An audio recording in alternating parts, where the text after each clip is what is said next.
Abyssal love, the prince's vow. A prince of the land and a prince of the sea set sail on a journey where hearts lead the way. Bound by a vow deeper than the tides, their love becomes the light that guides them through every storm. Chapter 4.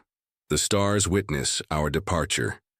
The seas they have yet to reach hold stories the stars have not finished telling. The night on the shores of Vandermeer was gentle, the sea breeze a soft caress against the land. The waves whispered, as they kissed the silvered sand, their hushed voices weaving tales older than memory.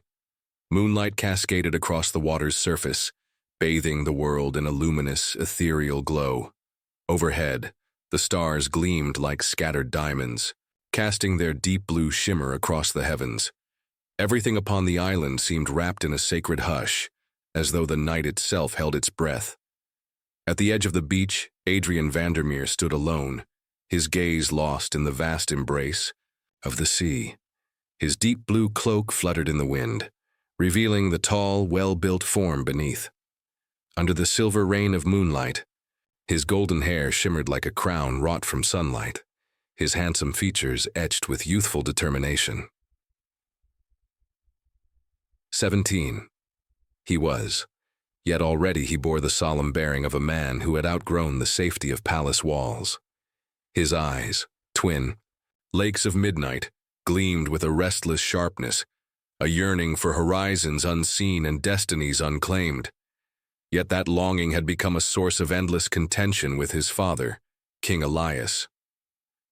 Bound by duty, the king had forbidden Elian from venturing beyond the land until he came of age, insisting he first master the intricacies of court and crown. But Elian's heart had never belonged to the marble halls of the palace.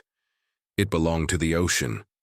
And so, that night, in defiance and quiet despair, he had stolen away to the beach, seeking solace in the boundless night. From the depths of the sea, a figure emerged, fluid and luminous. Lucian Thalasia rose from the water as if summoned by the stars themselves.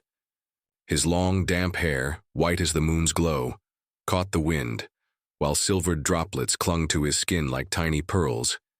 He was otherworldly, a creature forged of moonlight and ocean foam, with eyes as deep and unknowable as the sea itself. An ethereal garment clung to his upper body, sheer as mist, revealing the faint glimmer of scales beneath.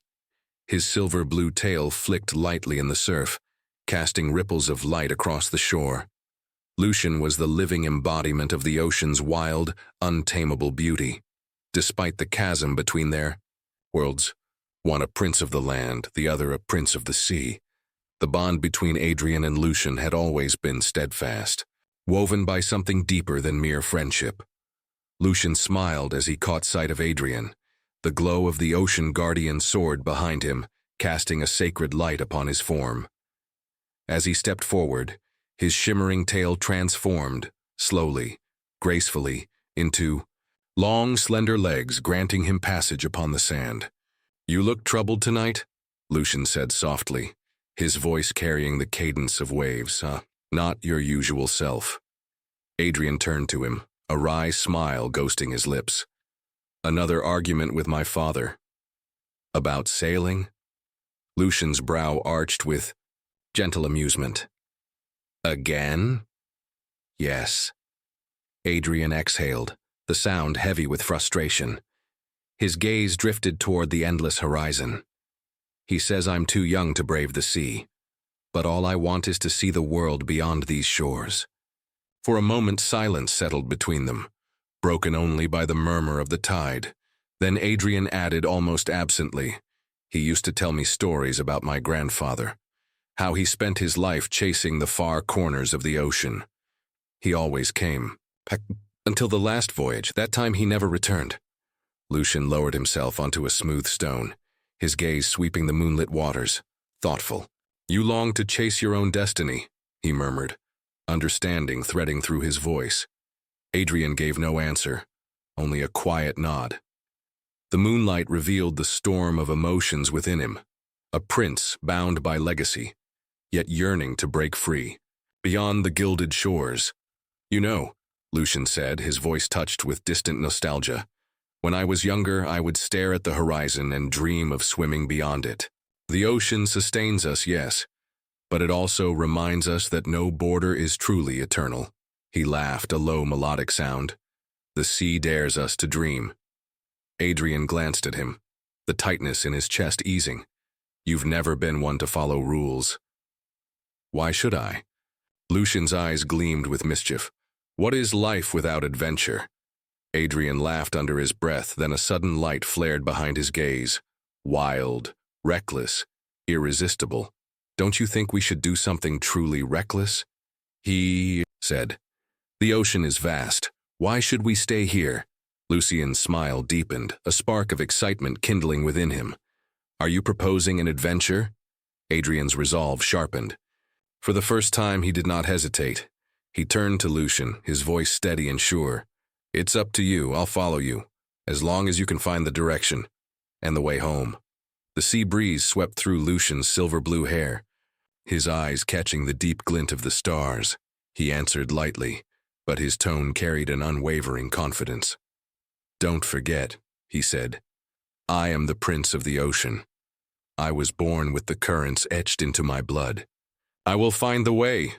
A playful smirk curved his lips. And if I cannot, we could always ask for directions. Adrian let out a short laugh, wonder and anticipation stirring within him. Then it's decided, he said firmly. I'm going with you. Lucian grew solemn, his voice lowering. I know it's dangerous, but perhaps that is the very point of living. Adrian met his gaze without faltering. Then let's do it, but... A note of teasing entered his voice. Without the ocean guardian sword, how will you walk the land for long? Lucian chuckled, the sound like a ripple over still water. Do not worry, he said. I have lived all my life beneath the sword's glow. Over time, I absorbed a portion of its power.